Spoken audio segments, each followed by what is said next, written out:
اعوذ باللہ من الشیطان الرجیم بسم اللہ الرحمن الرحیم لقد من اللہ علی المؤمنین، البتہ تحقیق بہت بڑا احسان کیا اللہ تعالیٰ نے ایمان والوں پر، اذ بعث فیہم، جس وقت کے بھیجا اس اللہ نے ان میں ایمان والوں میں رسولا، اپنا رسول، من انفسہم، انہی میں سے۔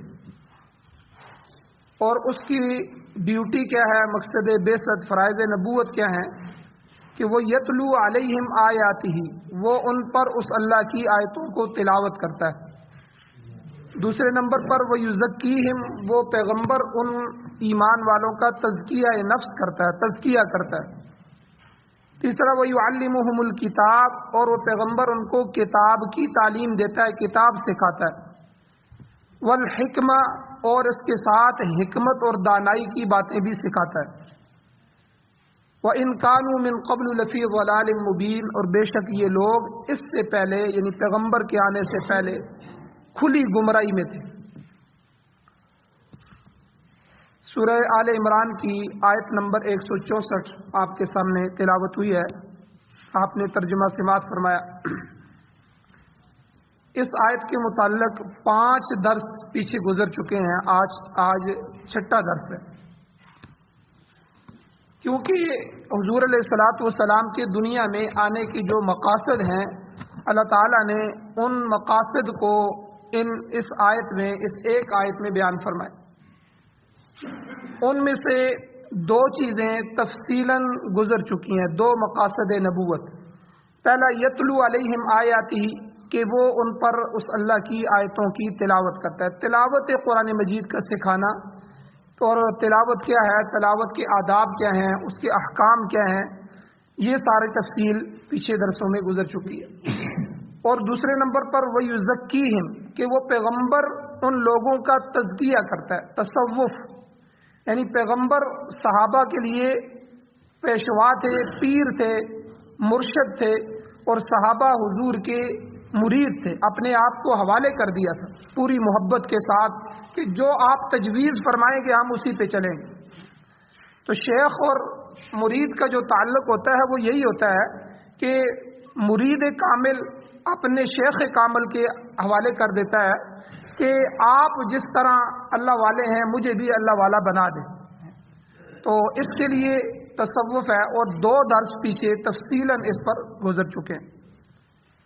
آج تیسرا ہے وہ یعلمہم الکتاب، کہ اللہ کے نبی کا تیسرا کام، تیسرا فریضہ، تیسری ڈیوٹی، تیسرے مقصد نبوت، فرض منصبی کیا تھا کہ وہ یعلمہم الکتاب، وہ لوگوں کو کتاب کی تعلیم دیتا ہے۔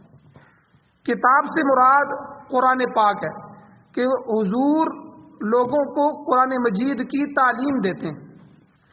یاد رکھیں قرآن پاک اگرچہ عربی زبان میں نازل ہوا ہے، اور اس کے اولین مخاطبین جو ہیں وہ بھی عرب ہی ہیں، خود قرآن بھی عربی میں، مخاطب بھی عرب ہیں۔ اس کے باوجود قرآن مجید کے بہت سے رموز، بہت سے نکات ایسے بھی تھے کہ جن کی وضاحت کی ضرورت پیش آئی۔ تو بعض اوقات بعض امور کو سمجھنے میں اہل زبان جو ہوتے ہیں وہ بھی دقت محسوس کرتے ہیں، لہٰذا یہ بھی نبی کے فرائض میں سے داخل ہے کہ وہ امت کو منظم من اللہ کی طرف سے نازل شدہ کتاب کی تعلیم دے۔ یعنی حضور معنی بھی بتاتے تھے کہ اس لفظ کا معنی کیا ہے اور اس کی تفسیر کیا ہے۔ ایک ہے تلاوت، تلاوت تو ہو گئی، ناظرہ بچوں کو پڑھانا، بچوں کو حفظ یاد کرانا، یہ جو مدارس ہیں یہ یتلو علیہم آیاتہ کا فریضہ انجام دے رہے ہیں کہ وہ بچوں کو ناظرہ پڑھا رہے ہیں، ہر مسجد میں ناظرہ پڑھایا جا رہا ہے، اور ہر جگہ جو مدارس حفظ کے قائم ہیں وہ یہی الفاظ بچوں کو زبانی یاد بھی کروا رہے ہیں، یتلو علیہم آیاتہ، تلفظ کے ساتھ۔ پھر جو تجوید کے مدارس ہیں، قراءت کے مدارس ہیں، وہ اس کی تجوید اور قراءت 7 10 یہ سارے سکھا رہے ہیں۔ تو یہ پہلا فریضہ۔ پھر دوسرا جو ہے وہ یزکیہم، وہ خانقاہوں کے اندر شیخ جو ہے وہ تربیت کر رہے ہیں لوگوں کی، تو یہ تفصیل سے گزر گیا۔ تیسرا وہ یعلمہم الکتاب، کہ کتاب میں اس کا معنی کیا ہے، اس کی تفسیر کیا ہے۔ تو یہ بھی پیغمبر کے فرائض منصبی میں سے تھا۔ اب اس کی دو مثالیں میں دیتا ہوں کہ جس میں صحابہ اکرام کو مثال کے طور پر ضرورت پیش آئی ان کی اصلاح کی، حالانکہ وہ عربی تھے، قرآن عربی میں تھا۔ اب عربی زبان میں لکھی ہوئی چیز عربی کو تو سمجھ آنی چاہیے، جیسے اردو میں لکھی ہوئی چیز اردو والا سمجھ لیتا ہے، لیکن اس کے باوجود قرآن کی تشریح کی ضرورت پیش آئی۔ مثال کے طور پر قرآن پاک کی ایک آیت جب نازل ہوئی، اور یہ آیت رمضان کے روزوں کے متعلق کہ بھئی ہم نے روزہ رکھنا کس وقت سے کس وقت تک ہے، تو سحری کب بند کرنی ہے، سحری کے متعلق یہ آیت آئی۔ اللہ نے کہا کہ حتی یتبین لکم الخیط الابیض من الخیط الاسود، آپ نے رات کا کھانا کھاتے رہنا ہے کس وقت تک، یعنی جب تک سفید دھاگا سیاہ دھاگے سے ظاہر نہ ہو جائے، جدا نہ ہو جائے۔ اب جب وہ جدا ہو جائے تو سحری بند کر دو۔ اب بعض لوگ ایسے تھے جب یہ آیت اتری تو بعض اہل زبان تھے، انہوں نے کیا کیا، سفید اور سیاہ کالا دھاگا انہوں نے اپنے پاس رکھ لیا، سراہنے کے نیچے رکھ لیا، تاکہ اختتام سحری جو ہے، سحری کا آخری وقت اس کا تعین کیا جا سکے۔ اب وہ جو ہے رات کو اٹھ کے جو ہے وہ دیکھتے پھر دھاگے کو، دونوں دھاگوں کو، کہ اب یہ سفید دھاگا اس سے الگ ہوا ہے کہ نہیں ہوا۔ اب صبح تک تو وہ تو اندھیرا رہتا ہے، اب جب صبح ہو گئی تو وہ پریشان ہو گئے کہ دھاگا جدا نہیں ہو رہا، نظر نہیں آ رہا۔ اب صبح کے وقت جب وہ صحابہ پیش ہوئے حضور علیہ السلام کے پاس، تو حضور کے پاس آ کر انہوں نے یہ مسئلہ بیان کیا، حضور قرآن کی یہ آیت اتری ہے تو ہم نے دونوں دھاگے لیے ہیں اور رات کو ہم دیکھتے رہے ہیں تو ہمیں تو سمجھ نہیں آئی۔ تو حضور علیہ السلام کی عادت تھی کہ وہ بہت کم مسکراتے تھے، حضور ہمیشہ فکر میں رہتے تھے، آخرت کی فکر، امت کی فکر، اتنی فکریں حضور کے دل میں تھیں کہ مسکرانے کا وقت نہیں تھا۔ لیکن پھر بھی چند احادیث ایسی آتی ہیں کہ جن میں حضور مسکرائے۔ تو جب یہ واقعہ پیش آیا اور صبح آ کے صحابی نے بتایا کہ رات کو تو میں حضور یہ کرتا رہا ہوں لیکن مجھ سے تو دھاگا جدا نہیں ہوا، مجھے تو نظر نہیں آیا، یہاں تک کہ سحری کا وقت بھی گزر گیا، تو حضور مسکرائے، حضور ہنسے، اور حضور نے ایک جملہ ارشاد فرمایا، حضور نے فرمایا بھائی تمہارا تکیہ اتنا لمبا چوڑا ہو گیا ہے جس میں تم نے رات اور دن کو چھپا لیا، لپیٹ کے رکھ لیا۔ یعنی کیا مطلب کہ بھائی سفید اور کالے دھاگے سے مراد یہ عام دھاگا مراد نہیں ہے، بلکہ اس سے مراد رات اور دن کی سیاہی اور سفیدی ہے۔ رات کی سیاہی ہوتی ہے، رات چھا جاتی ہے، سیاہ ہوتی ہے، دن جب آتا ہے تو سفیدی ہوتی ہے۔ تو مراد یہ ہے کہ مشرق کی طرف وہ جو دن اور رات آپس سے جدا ہو رہے ہوتے ہیں، تو رات کا کالا دھاگا، رات کی کالی سیاہی دن کے سفید دھاگے کی وجہ سے جدا ہونی شروع ہو جاتی ہے۔ تو یعنی صبح صادق حضور نے بتایا کہ جب وہ مشرق کی طرف سے پھوٹ پڑے اور صبح کی ہلکی سی روشنی وہ اپنی لکیر بنا لے تو اس وقت تک آپ جو ہے وہ سحری کر سکتے ہیں۔ تو یہ مراد ہے۔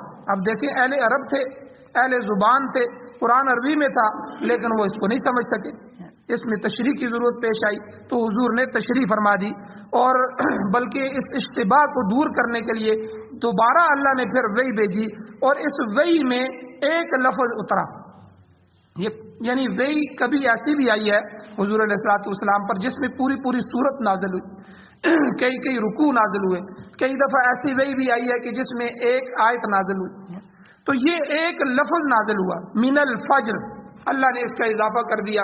اب آیت کیا بن گئی، حتی یتبین لکم الخیط الابیض من الخیط الاسود من الفجر، آپ سحری اس وقت تک کرتے رہیں یہاں تک کہ سفید دھاگا سیاہ دھاگے سے جدا ہو جائے، من الفجر، فجر سے۔ اب یعنی مسئلہ حل ہو گیا، بھئی یہاں تو فجر مراد ہے کہ فجر کے وقت رات کی تاریکی صبح کی سفیدی کی وجہ سے جدا ہو جائے، چھٹ جائے، وہ اندھیرا ٹوٹ جائے اور وہ لکیر سی نمودار ہو جائے تو صبح صادق شروع ہو جاتی ہے، اب اس وقت تک آپ سحری کر سکتے ہیں۔ اب مسئلہ حل ہو گیا۔ اسی طرح دوسری آیت میں آپ کے سامنے پیش کرتا ہوں، اللہ تعالیٰ نے امن اور ہدایت پانے والے لوگوں کا ذکر کیا کہ کون ہدایت پائیں گے، کون امن پائیں گے۔ اس میں اللہ نے ایمان والوں کی ایک صفت ذکر کی، اللہ نے کہا الذین آمنوا، وہ لوگ جو ایمان لائے، ولم یلبسوا ایمانہم بظلم، اور انہوں نے اپنے ایمان میں ظلم کی ملاوٹ نہیں کی۔ ایمان ایسا تھا جس میں انہوں نے ظلم کی ملاوٹ نہیں کی۔ اب اس ظلم سے صحابہ یہ سمجھے کہ اس سے گناہ مراد ہے، یعنی وہ ایمان والا جو ایمان لایا اور پھر گناہ نہیں کیا، اس نے اپنے ایمان کے ساتھ گناہ کی ملاوٹ نہیں کی۔ تو اب صحابہ کو اشتباہ پیدا ہو گیا، شبہ پیدا ہو گیا، ایسا کون سا آدمی ہے کہ جس نے اپنے نفس پر کوئی زیادتی نہ کی ہو، جس سے گناہ نہ ہوا ہو۔ یہ تو عجیب آیت نازل ہو گئی ہے کہ اللہ تعالیٰ تو ہدایت اس کو کہہ رہے ہیں اور امن اور نجات تو اس کی کہہ رہے ہیں کہ جس نے اپنی زندگی میں جو ہے کبھی ایمان کے ساتھ گناہ نہ کیا ہو۔ اب وہ متفکر ہو گئے، فکر مند ہو گئے تو کہ بھائی ہماری نجات کس طرح ممکن ہے۔ اب یہی مسئلہ ہے کہ صحابہ حضور کے پاس آ گئے۔ دیکھیں نا، حضور صحابہ کے پیر تھے، مسئلہ وہاں سے حل ہوتا تھا، اور وہ اشتباہ پیدا ہوا تو لے کے آ گئے۔ تو اور حضور علیہ الصلوۃ والسلام کو صحابہ کی اس تشویش کا علم ہوا تو حضور نے فرمایا بھائی یہاں ظلم سے مراد عام گناہ نہیں ہے، معمولی لغزشیں تو ہر لوگوں سے ہر وقت ہوتی رہتی ہیں، اور کبیرہ گناہ بلکہ جو بڑے گناہ ہیں وہ بھی آدمیوں سے سرزد ہو جاتے ہیں، وہ بھی اللہ توبہ سے معاف کر دیتے ہیں۔ تو یہاں پر ظلم سے مراد یہ گناہ نہیں ہے بلکہ ظلم سے مراد شرک ہے۔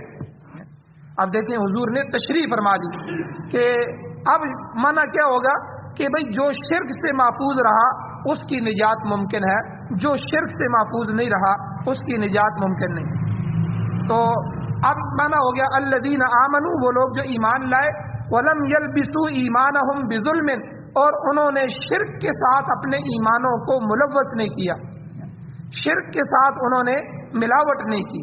اب عام گناہ نہیں مراد، یہاں ظلم سے مراد۔ اسی لیے سورہ لقمان کے اندر 21ویں پارے میں حضرت لقمان رحمہ اللہ نے اپنے بیٹے کو جو نصیحتیں کی تھیں ان میں سے ایک نصیحت اللہ تعالیٰ نے یہ بھی ذکر فرمائی ہے، یا بنیا، انہوں نے اپنے بیٹے کو کہا میرے بیٹے لا تشرک باللہ، اللہ کی ذات کے ساتھ شریک نہ ٹھہرانا۔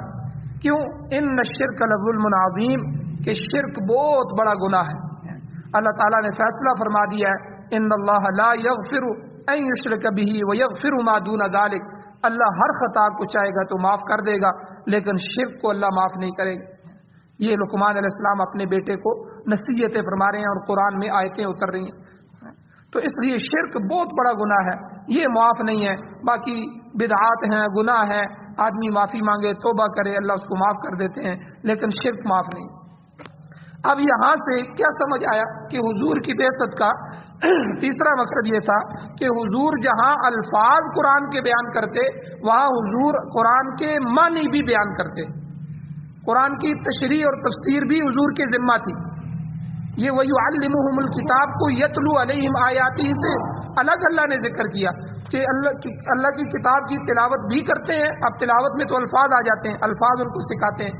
وَيُعَلِّمُهُمُ الْكِتَابَ، کتاب ان کو سکھاتے ہیں، یعنی ان کی معنی اور تشریح بھی سکھاتے ہیں۔ اسی لیے ہمارا اہل سنت والجماعت کا عقیدہ ہے، بلکہ سارے اکابر اسلاف کا یہ عقیدہ رہا ہے کہ قرآن صرف الفاظ کا نام نہیں ہے جو ہم تلاوت کرتے ہیں، قرآن الفاظ اور معنی دونوں کا نام ہے۔ جس طرح الفاظ وحی سے آئے ہیں اسی طرح معانی بھی وحی سے آئے ہیں۔ حضور علیہ الصلوۃ والسلام کے متعلق قرآن میں اللہ نے کیا فرمایا؟ ان هو الا وحی یوحی وما ينطق عن الهوى، کہ میرا پیغمبر اپنی خواہشات سے نہیں بولتا، یہ زبان سے کوئی لفظ نکالتے ہیں تو اپنی مرضی سے نہیں نکالتے۔ ان هو الا وحی یوحی، ان پر وحی نازل ہوتی ہے اور وحی کے ذریعے وہ آپ کو بتاتے ہیں۔ تو اس لیے قرآن کے الفاظ بھی وحی ہیں، قرآن کے معانی بھی وہی ہے، تو اس لیے قرآن الفاظ اور معانی دونوں کا نام ہے۔ جس طرح قرآن کے الفاظ پیچھے سے چلے آ رہے ہیں اسلاف سے، اکابر سے، صحابہ سے، اسی طرح قرآن کے معنی بھی ہم وہی لیں گے جو پیچھے سے چلے آئیں گے۔ جو آدمی نیا معنی کرے گا سمجھ لیں وہ گمراہ ہو گیا۔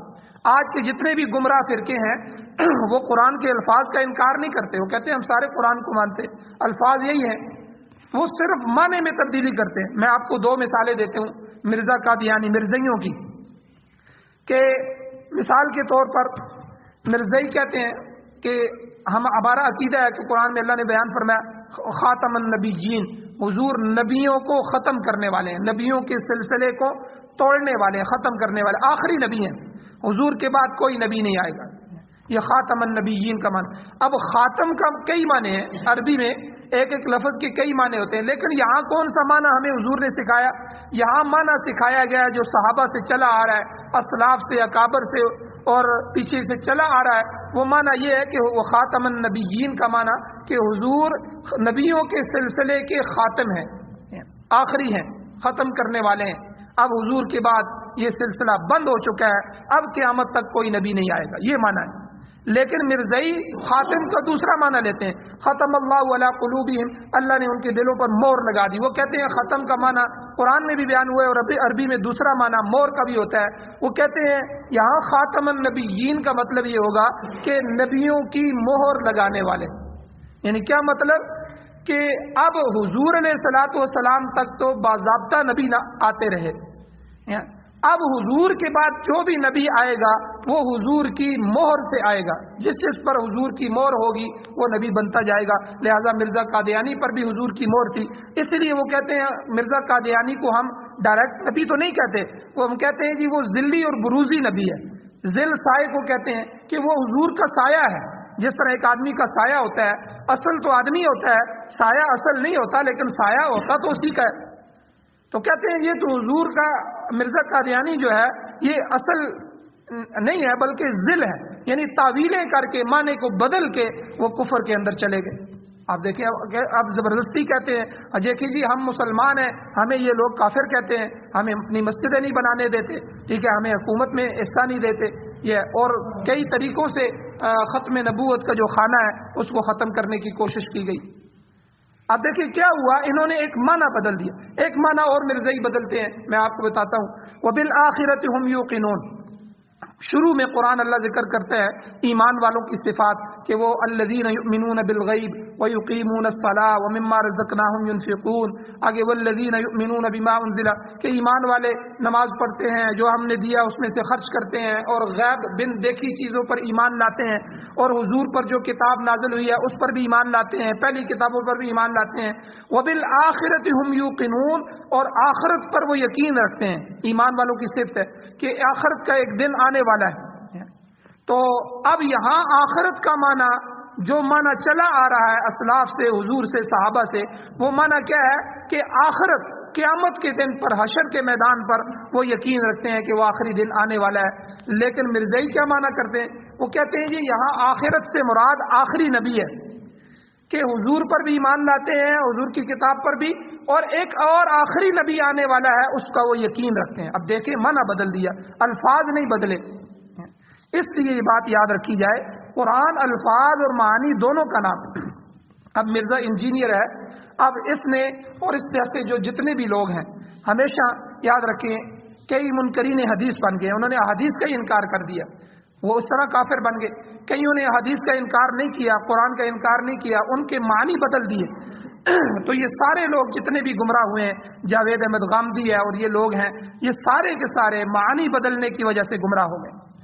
تو اس لیے وَيُعَلِّمُهُمُ الْكِتَابَ، یہ پیغمبر کا فریضہ تھا کہ پیغمبر جہاں قرآن کی یتلو علیہم آیاتہ الفاظ سکھاتے تھے، تلاوت کرتے تھے، اور اس کے آداب اور اس کے احکام سکھاتے تھے، وہاں پیغمبر امت کو معنی اور مفہوم اور تشریح اور تفسیر بھی سکھاتے تھے۔ اور چوتھا پیغمبر کا منصب نبوت کیا تھا؟ چوتھی چیز والحکمہ، اللہ تعالیٰ نے فرمایا پیغمبر خدا لوگوں کو حکمت کی تعلیم بھی دیتا ہے۔ حکمت کا عام فام مطلب کیا ہے؟ دانائی، دانش مندی اور گہری سمجھ کی باتیں۔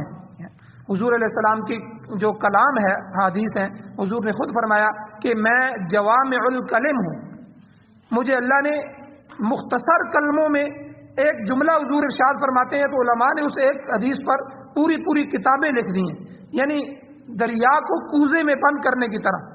حضور کا ایک جملہ جوامع الکلم، یہ حکمت کی باتیں ہیں۔ حکیم آدمی، دانشمند آدمی ایک بات کرتا ہے اور ساری بات سمجھ آ جاتا ہے۔ تو حضور علیہ الصلوۃ والسلام نے ایک جاہل قوم کی تربیت کی، اور اس طریقے سے تربیت کی کہ انہیں دنیا کی متمدن اور تہذیب یافتہ قوموں کی صفوں میں لا کے کھڑا کر دیا۔ آپ صحابہ کے وہ حالات دیکھیں جو بیان ہوتے رہتے ہیں آپ کے سامنے، اور یہ لوگ جو تھے یہ علم سے، حکمت سے اور اخلاق سے عاری تھے، کوئی چیز نہیں تھی، نہ ان کے پاس علم تھا، نہ حکمت تھی، نہ اخلاق تھا۔ مگر حضور علیہ السلام کی تعلیم حکمت کا نتیجہ کیا ہوا کہ انہیں علم و حکمت کے بام عروج تک پہنچایا گیا، اور امی کہلانے والے لوگ، امی ان پڑھ، قرآن نے خود ان کو مخاطب کیا امیین، ان پڑھ کہلانے والے دنیا کے معلم اور استاد بن گئے. آپ اندازہ لگائیں کہ دنیا کو سکھانے والے بن گئے. اور حکمت سے مراد یہاں حضور کی وہ باتیں ہیں، دانائی ہے، علم ہے اور اخلاق ہیں اور حکمتیں ہیں. اور اسی طرح علماء نے یہ لکھا ہے کہ حکمت سے مراد حضور علیہ السلام کی سنت مبارکہ بھی ہے. مولانا رشید احمد گنگوئی رحمہ اللہ فرماتے ہیں ہر صحیح حدیث، ہر وہ حدیث جو صحیح ہے، ہر صحیح حدیث جو حضور علیہ السلام سے ثابت ہے وہ قرآن مجید کی تشریح اور شرح ہے. اور جو چیز حضور نبی کریم صلی اللہ علیہ وسلم کے قول، فعل یا تقریر سے ثابت ہے وہ سراپا ہدایت ہے، وہ حکمت ہے اور وہی سنت رسول ہے. اور حکمت کی تشریح پہلے اور دوسرے سپارے میں بھی اسی آیت میں گزر چکی ہے. تو بہرحال صحابہ کے اخلاق جو تھے، اللہ کے نبی نے ایسی حکمت کی تعلیم دی کہ پوری دنیا صحابہ کے اخلاق کو دیکھ کے مسلمان. اور اسلام نے ہر چیز میں ضابطہ سکھایا، حتیٰ کہ جنگ کرنے کا ضابطہ بھی اسلام نے سکھایا. یہ نہیں کہ ویسے ہی دشمن پہ جاؤ، یعنی جنگ کے بھی اصول بتائے. عورتوں کو قتل نہیں کرنا، بچوں کو قتل نہیں کرنا، بوڑھوں کو قتل نہیں کرنا، دشمن کے بیماروں کو قتل نہیں کرنا، کمزوروں کو نہیں مارنا، ان کے عابدوں کو، جو عابد ہیں عبادت کرنے میں لگے ہوئے ہیں، ان کو نہیں مارنا، ان کی فصلوں کو، ان کے باغوں کو، ان کی املاک کو تباہ نہیں کرنا. جنگ کے بھی اصول سکھائے. اور وحشت تھی، یہ وحشی لوگ تھے، وحشت کی جگہ امن اور محبت اور پیار بھر دیا اسلام نے، حضور نے. اور ایثار اور قربانی والا بنا دیا. یعنی جو ایک دوسرے کے گلے کاٹ رہے تھے اور صدیوں سے لڑائیاں جاری تھیں، ایک دوسرے کے قتل اور خون کے پیاسے تھے، وہ ایک دوسرے پر محبت اور پیار اور امن اور ایثار اور قربانی دینے والے بن گئے. کتنے واقعات آتے ہیں کہ ایک صحابی کے پاس مہمان آ گیا، حضور کے مہمان تھے، حضور نے کہا کہ آپ نے ان کو کھانا کھلانا ہے. وہ لے گئے، بیوی سے پوچھا کھانے کو کچھ ہے؟ بھائی کہا کہ صرف اتنا ہے کہ جو بچے کھائیں گے، آج تو ہم بھی نہیں کھا سکتے، ہمارے لیے بھی کچھ نہیں ہے. کہا کہ چھوڑو، بچوں کو سلا دو، اللہ کے نبی کا مہمان ہے تو آپ اس طرح کرنا، دسترخوان بچھا دینا، ہم بیٹھ جائیں گے، اور جو ہے دیا اور بتی جو ہے وہ صحیح کرنے کے بہانے بجھا دینا اور مہمان کھانا کھا لے. آپ دیکھیں ایسی قوم بن گئی وہ. اور عین موت کے وقت ایک غزوے میں وہ کتنی قربانی آپ بار بار سنتے ہیں، پانی پی رہے ہیں، آخری وقت پیاس لگی ہے، دوسرے صحابی، دوسرے بھائی کی آواز آئی، انہوں نے کہا اس کو پانی پلاؤ. وہاں گئے تو تیسرے کی آواز آئی، تیسرے کے پاس پہنچا تو وہ فوت ہو گیا، اور پھر پہلے دو کے پاس آیا، وہ بھی شہید ہو چکے تھے. موت کے وقت بھی قربانی دے رہے ہیں. اور اسی طرح حضرت علی رضی اللہ تعالیٰ کا واقعہ آتا ہے، ایک جنگ میں ایک کافر کو پکڑنے کے لیے دوڑے اور اس کے پیچھے بھاگے، بڑی مشکل سے اس کو قابو کیا، نیچے گرایا، اس کو قتل کرنے لگے. اس نے آپ کے چہرے پہ تھوک دیا. جب چہرے پہ تھوکا تو انہوں نے کافر کو چھوڑ دیا اور آگے جانے لگے. اس کافر نے کہا کہ آپ نے یہ کیا کیا؟ اتنے مشکل سے آپ نے مجھے پکڑا ہے اور اب چھوڑ کے جا رہے ہیں، اور میں نے آپ کے چہرے پہ تھوکا بھی ہے، اس سے تو غصہ بڑھتا ہے. تو حضرت علی رضی اللہ تعالیٰ نے کہا کہ ہمیں حضور نے تعلیم دی ہے اور اسلام نے ہمیں سکھایا ہے. پہلے جو میں تمہیں قتل کر رہا تھا اس لیے کر رہا تھا کہ ہم میدان جہاد میں تھے اور تم اللہ کے نبی کے دشمن تھے. اللہ اور اللہ کے رسول کے دشمنوں کو قتل کرنا ہم ایمان کا حصہ سمجھتے ہیں، ثواب سمجھتے ہیں میدان جہاد میں، تو اس لیے میں اس ثواب کے لیے تجھے قتل کر رہا تھا. لیکن جب تو نے میرے چہرے پہ تھوکا تو یہ جو غصہ میرے اندر آ گیا. اب اگر میں تجھے قتل کرتا تو یہ اس میں کے پیچھے میری اپنی ذات شامل ہوتی، تو میں نہیں چاہتا تھا کہ میں اپنی ذات کی وجہ سے تجھے قتل کروں. آپ دیکھیں کیسے لوگ بنے. یہ کیا تھا؟ یہ وہی تعلیم حکمت تھی کہ جس طرح حضور نے تعلیم کتاب کی، وَيُعَلِّمُهُمُ الْكِتاب سکھائی، اسی طرح والحکمہ، یہ دانائی اور سمجھ کی باتیں بھی ان کے. ایسا جاہل زمانہ تھا، وہ جہالت کے لوگ استاد بن گئے، پوری دنیا کے استاد بن گئے، قربانی دینے والے بن گئے. اخلاق کی مثالیں پوری دنیا میں صحابہ کی دی جانے لگی. اور جب یہ لوگ ایسے بنے، آپ دیکھیں دنیا میں جتنی بھی تحریکیں آئی ہیں، آپ مطالعہ کریں، تاریخ میں دیکھیں، جتنے بھی نظام آئے ہیں اس نظام کے لیے کتنے سال لگے. ابھی جمہوریت ہے، جمہوریت ابھی بھی پوری دنیا میں نہیں آئی. دنیا میں کئی جگہ اسلام ہے، کئی جگہ بادشاہتیں ہیں، ٹھیک ہے، لیکن کتنے سالوں سے انگریز لگا ہوا ہے کہ میرا نظام پوری دنیا میں آ جائے، جمہوریت آ جائے. کئی ملکوں کو اس نے جمہوریت بنا دیا، ہمیں بھی جمہوریت میں دھکیل دیا. کفر کے نظام کے اندر ہم چل رہے ہیں. لیکن اسلام کے نظام کو دیکھیں، حضور علیہ السلام کے 23 سال کا زمانہ جو قرآن کا تھا، جب حضور اس دنیا سے گئے تو اسلام پورے عرب سے نکل کے عجم کی سرحدوں میں پہنچ گیا تھا، اور پھر حضور کے بعد یعنی صرف 50 سالہ دور کے اندر حضرت ابوبکر، حضرت عمر، حضرت عثمان، حضرت علی، حضرت امیر معاویہ، حضرت حسن، ان ادوار کے اندر 50 سال میں اسلام آدھی دنیا سے زیادہ پھیل گیا، 50 سالوں میں۔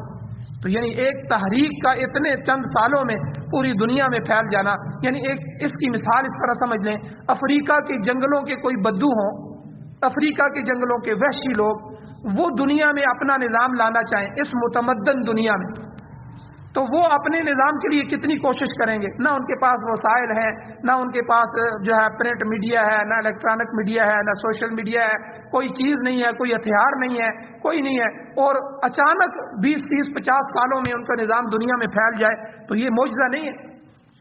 یعنی عرب کی یہ حالت تھی، جو عرب تھا مکہ مدینہ اور اس کے ارد گرد، اس کو دنیا جانتی ہی نہیں تھی کیونکہ یہ وحشی لوگ تھے، کوئی اس طرف آتا ہی نہیں تھا، کوئی ان سے بات کرنے کے لیے تیار نہیں تھا، جاہل لوگ ہیں، ان سے کون بات کرے، ان پہ کون حکومت کرے، حکومت کرنے کے لیے کوئی تیار نہیں تھا۔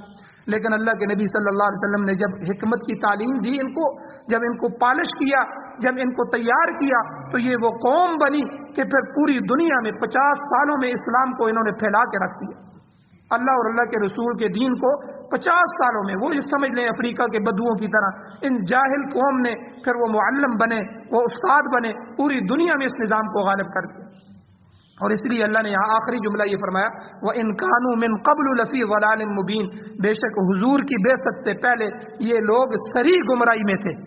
یعنی اس قدر بھٹکی ہوئی قوم کو نبی علیہ السلام نے تعلیم قرآن، تعلیم حکمت، تزکیہ نفس، تلاوت قرآن کے ذریعے ایک با اخلاق اور متمدن قوم بنایا۔ اس زمانے میں جگہ جگہ بت رکھے ہوئے تھے، حتیٰ کہ خود بیت اللہ شریف کے اندر 360 بت تھے جو انہوں نے رکھے ہوئے تھے۔ پوری کی پوری قوم شرک کی لعنت میں گرفتار تھی، اور توحید جو تھی اس کا تصور رکھنے والا اکا دکا کوئی آدمی ملتا تھا، انہوں نے ملت ابراہیمہ کی جو اصول تھے انہیں بھی بگاڑ کے رکھ دیا۔ گویا کہ حضرت عیسیٰ علیہ السلام سے لے کر حضور تک یہ جو 5-6 صدیاں گزری ہیں، ان میں پوری دنیا شرک کی لپیٹ میں آ چکی تھی۔ ان حالات میں اللہ تعالیٰ نے اپنا خاص احسان فرمایا، فضل فرمایا کہ ایک عظیم الشان رسول مبعوث فرما کر ایمان اور نیکی کی دولت عطا فرمائی، قرآن اور سنت جیسی عظیم نعمتیں اللہ نے ہمیں عطا فرمائی۔ اس سے زیادہ اللہ کا اور احسان کیا ہو سکتا ہے؟ اللہ تعالیٰ سے دعا ہے اللہ ہمیں عمل کی توفیق عطا فرمائے، آمین۔ الحمدللہ رب العالمین، والعاقبۃ للمتقین، والصلاۃ والسلام علی رسولہ النبی الامی الکریم۔ یا اللہ ہماری کمیوں کوتاہیوں کو معاف فرمائیے، درگزر فرمائیے، صغیرہ کبیرہ گناہوں کو معاف فرمائیے۔ یا اللہ جو پریشان حال ہے ان کی مدد نصرت فرمائیے، ان کی پریشانیوں کو دور فرمائیے۔ یا اللہ جو ایمان کی حالت سے اس دنیا سے جا چکے ہیں، یا اللہ ان سب کی بخشش فرمائیے، بلند درجات عطا فرمائیے۔ یا اللہ جو بیمار ہیں ان کو شفاء کاملہ عاجلہ مستمرہ دائمہ نصیب فرمائیے۔ یا اللہ قرآن و سنت کو سننے، سمجھنے، اس پر عمل کرنے، اس کی اشاعت کرنے کی توفیق عطا فرمائیے۔ یا اللہ سعادت والی زندگی، شہادت والی موت نصیب فرمائیے۔ یا اللہ یہ اپنا نظام ہمیں نصیب فرمائیے۔ امت یا اللہ بہت عرصے سے امارت اسلامیہ سے، خلافت راشدہ کے نظام سے محروم ہے۔ یا اللہ جمہوریت کے کفر میں ہم جی رہے ہیں، اور یا اللہ پوری دنیا میں کفری نظام ہے۔ یا اللہ ہمیں اسلامی نظام نصیب فرما، قرآن و سنت کی بالادستی نصیب فرما، قرآن و سنت کا غلبہ نصیب فرما۔ پاکستان سمیت پوری دنیا میں قرآن و سنت کو بطور آئین، بطور دستور، بطور ضابطہ حیات ہمیں نصیب فرما۔ صلی اللہ تعالی علی خیر خلقہ محمد وآلہ وصحبہ اجمعین برحمتک یا ارحم الراحمین۔